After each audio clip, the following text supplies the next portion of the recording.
Okay, we're recording. We're live.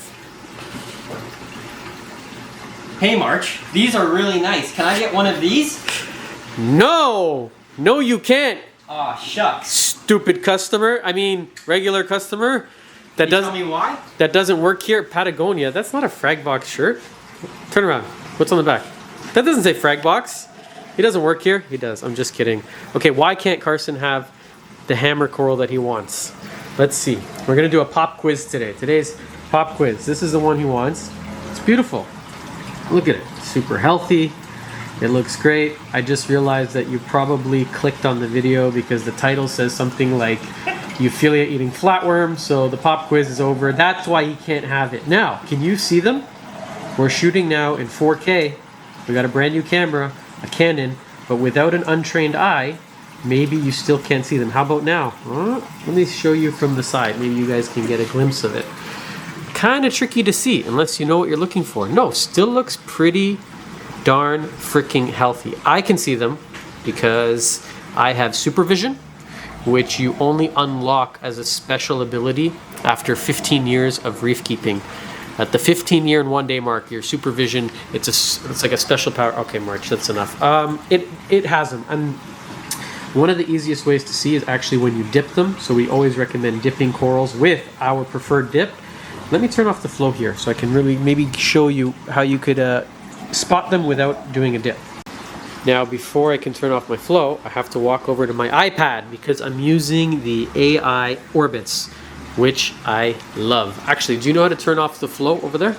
Let's kill it on the AI app. This is part of the reason why I like it. I'm not paid to say this. They don't give it to us for free. We're not sponsored by AI in any way. I just really like their pumps and their lights. It always connects, pumps off. It always works. That cannot be said for those ones over there, or even my Max Spec gyres after a couple years, actually 1 year. They're giving me a lot of headaches.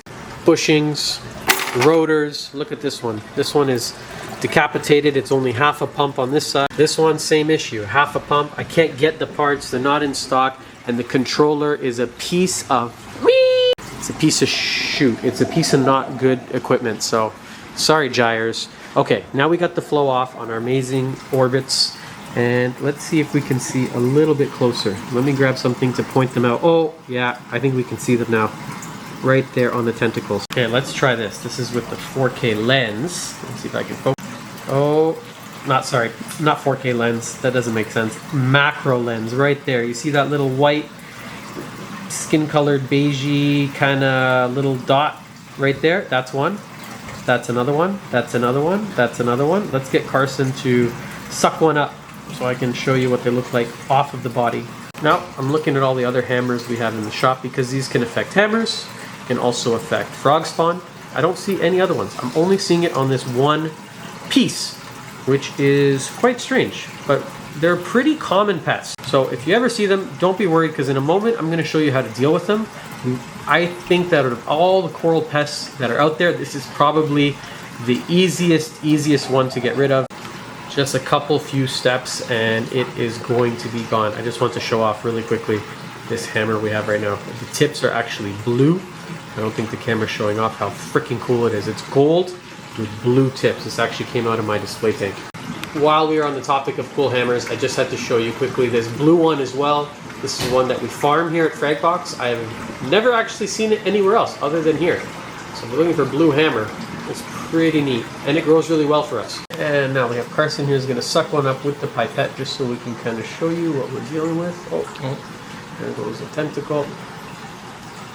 Okay, screw sucking it up. Let's go get some dip and I'll show you how quickly and effectively a quick coral dip is going to work on knocking these things out and deleting them from our universe. Unfortunately, they want to live, but they don't align with our goals of keeping healthy and hammer corals.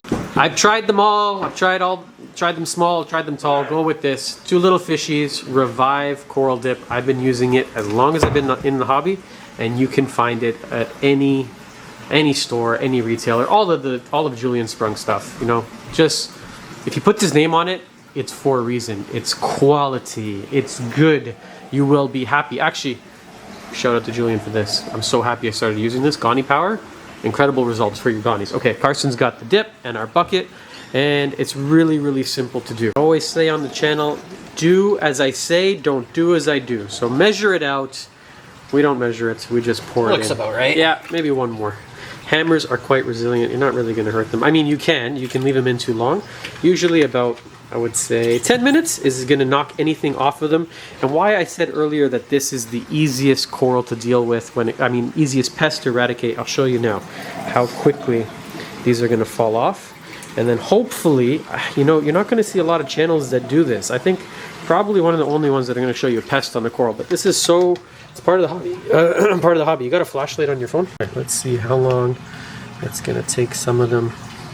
This is happening in real time, people. And then what I was saying is hopefully we're gonna find some eggs just so that I can show you guys what the eggs look like. So this will take care of the actual flatworms that are on it, and then the eggs we're gonna do by hand. But again, really, really simple. A really good way of keeping these in check, because they're just super common, is keep wrasses. Keep 6 lines, Melanaris, yellow chorus, green chorus. Wrasses in general, they're just always looking for pests like this to eat in the tank. So if you do introduce, if somehow they make it past your dip, the wrasse is always gonna be looking and keep the population in check. And there we go, not even 60 seconds. Put the light over top of them. I'm sorry, my friend, but you have to go. There's one. And what I do is I just kind of gently swirl it in here. And I'm just waiting for, I saw a few, so I'm waiting for a few to kind of come off. Right there, hard to see, that's actually a little baby one right there, that little speck that you see floating around. There's another one, there's one.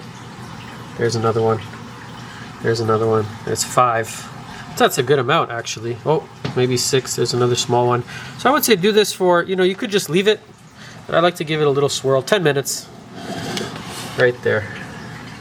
There you can see him just crawling across the bottom, dying.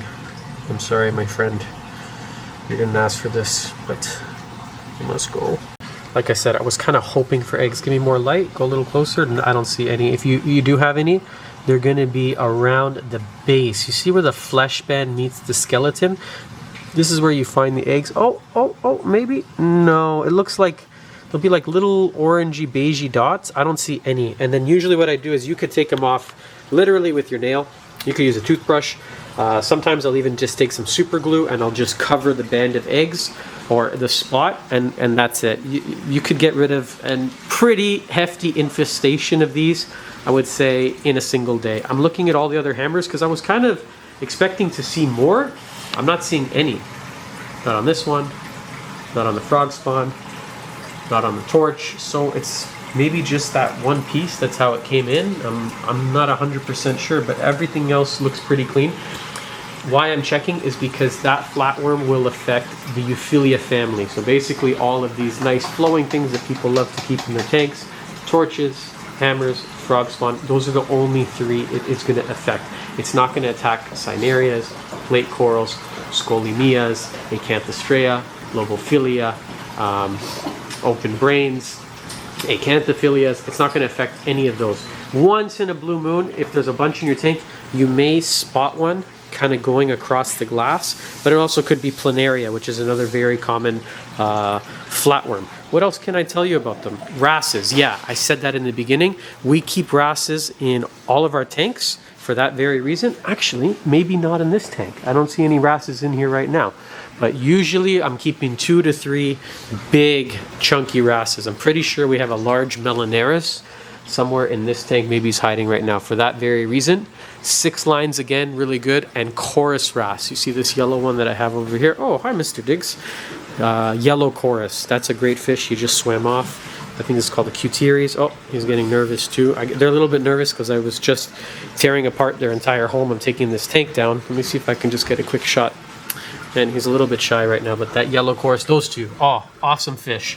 You just want to have a lid because they are very prone to jumping. That's it. I think that's all I can tell you about those flatworms. Really, really easy to deal with. Mandarins. Mandarin what? Mandarins are good fish too. For flatworm? That's what I learned today. I didn't know mandarins would eat it. Probably the easiest coral pest. If I had to pick one, somebody said, March, pick a coral pest to get infested with. That would be the one. I don't want to deal with Acropora eating flatworms or nudibranch or red bugs or zoanthid eating spiders and nudies. Those ones are a little bit more work goes into them. Those ones, The flatworms I just showed you, super, super easy. If you got any questions about keeping corals, saltwater tanks, anything related to this sort of world at all, we're here in Toronto and I'm happy to answer any question. Shoot us an email. And if that is it, I guess I will leave you and maybe I'll see you back here on the next episode and I can talk to you about how to clean up a little outbreak of algae on your sand bed. Bye for now.